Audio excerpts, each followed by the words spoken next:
got something a little bit special this time. We've got an amazing interview that we did with Angus Macinnes. I'm sure you're aware that Angus is a cast member from Star Wars. You may not know about the amazing and varied career that Angus has had, including Harrison Ford on Witness, Sigourney Weaver in Half Moon Street, Tom Cruise in Eyes Wide Shut, he's in Hellboy, he's got an absolutely amazing career. And we had the opportunity to go and meet him and talk to him about Star Wars and pretty much about anything we wanted to. He invited us up to his home, and he was really, really interesting guy. Genuinely one of the most interesting people that we've had the great opportunity to meet. Take a look at what went down. This one is quite special.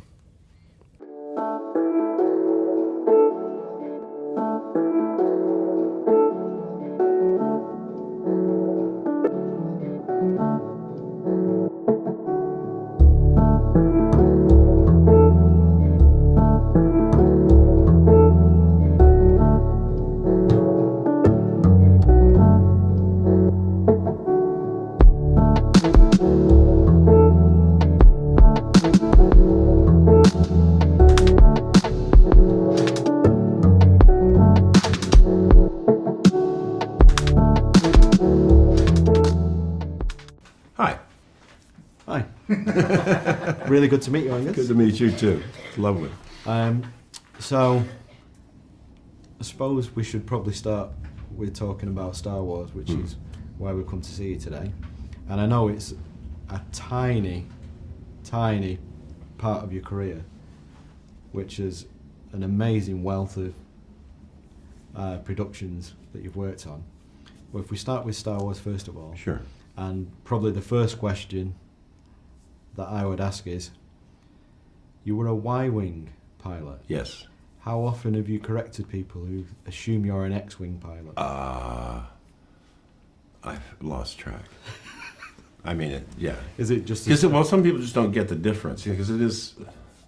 Were I mean, you- the real serious fans know there's a Y-Wing and there's an X-Wing, and they all know all the other ships are too. I mean, but the casual guys that... Especially kids, you know, oh, you flew one of those. No, I flew one of these. Oh. So on set you knew you were... No.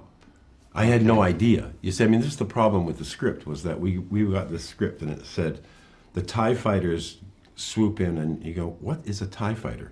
Because we weren't given any diagrams or pictures or anything. Okay. Nobody even described what a TIE fighter was. I was just TIE fighter. Okay. And the Y-Wing fighter, you go, the X-Wing fighters, I don't know what an X-Wing fighter is. I don't know what a Y-Wing fighter is. I don't know what they look like. And there was no indication when we went to shoot what they looked like. It was just the cockpit that we were in was just this bare bones plastic seat, and you had to climb this rickety step ladder. It literally was one of those rickety wooden step ladders up onto this platform, and then climbed into the cockpit. But there was guys who in the movie were at X-Wing behind me, so I'd go in and do mine, and then crawl down the ladder, and then this guy would go up and do his, and then the next guy would. We were literally sat up, you know, on a bench. People were just hanging around waiting for their turn to go up and do their stuff. And so, yeah, as far as I know, and I have to assume that it was the same cockpit, because we were all using the same cockpit. So it wasn't until the movie came out that you got to see... Oh, that's a TIE fighter.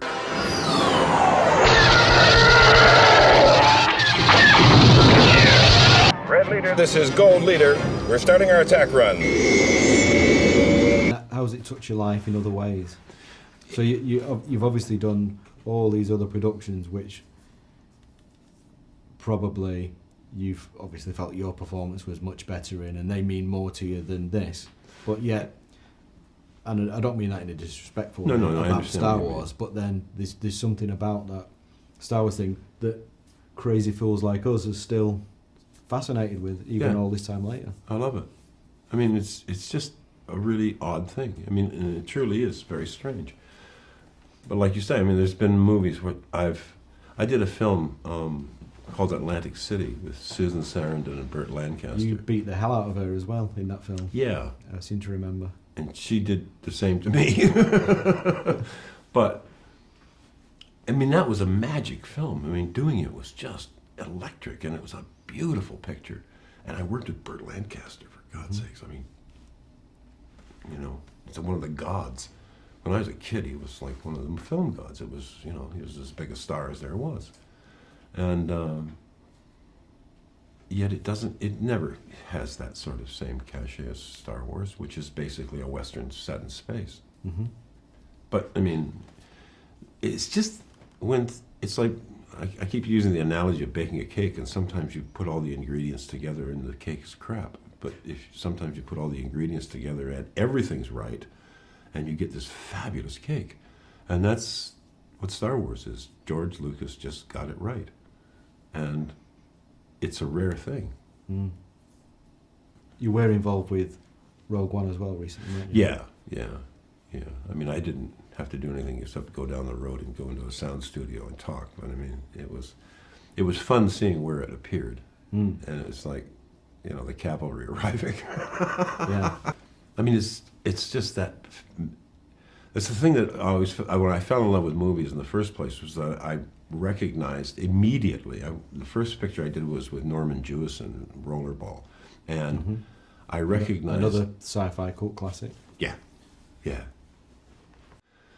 But what I did learn in that movie was the magic of film, what you could do with it. It was just electric. It was just like, wow, you can do anything with this. You can go. And then it's become even more so. And now you got CGI. You can literally do anything you want. You can bring people back from the dead, which is really quite unnerving. A little worrying for somebody who's still trying to work.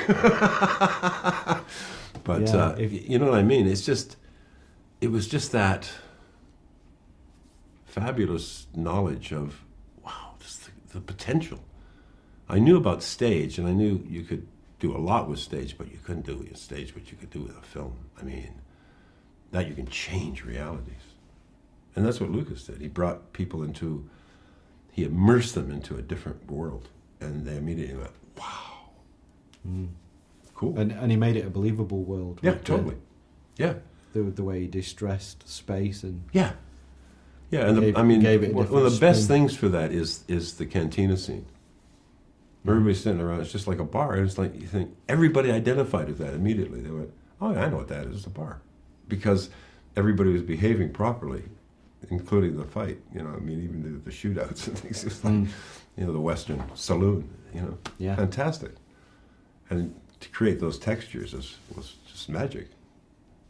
But that's what film is. It's magic. It translates magic into the real world. It brings it along with us. Do you have a favourite memory from being on set and working on Star Wars?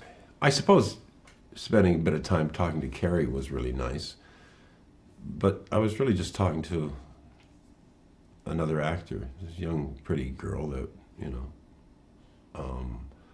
and she just got out of theater school, and I just got out of theater school about 18 months before, or 2 years before, and same with her. And so we just had that sort of the chat. But you see, the role that I had meant that I was virtually operating alone for most of the time. I mean, sitting in the cockpit of the ship and everything. And I didn't have a lot of interaction with the other actors, like Garrick did. I mean, Garrick Hagen did a lot of work, and he went to Tunisia, and he did work in the studio, and so he got to work with Mark and with Harris and with other actors that were around all the time, and he was part of that culture. My role didn't allow me to be part of that, so I didn't have, other than that chat with Carrie was basically me working on my own. You got to work with Harrison later? Yes, on Force 10, almost right away after that. And then we spent a lot of time together because we were in a place that there was nobody there. I mean, it was just the cast and crew, and everything was bare bones. I mean, it was really, really primitive where we were in what is now Macedonia, or Northern Macedonia. I think they've renamed it, but it used to be called, it was part of Yugoslavia in those days. Now it's all broken up, it's whatever it is. But we were in the middle of nowhere, and there was no entertainment.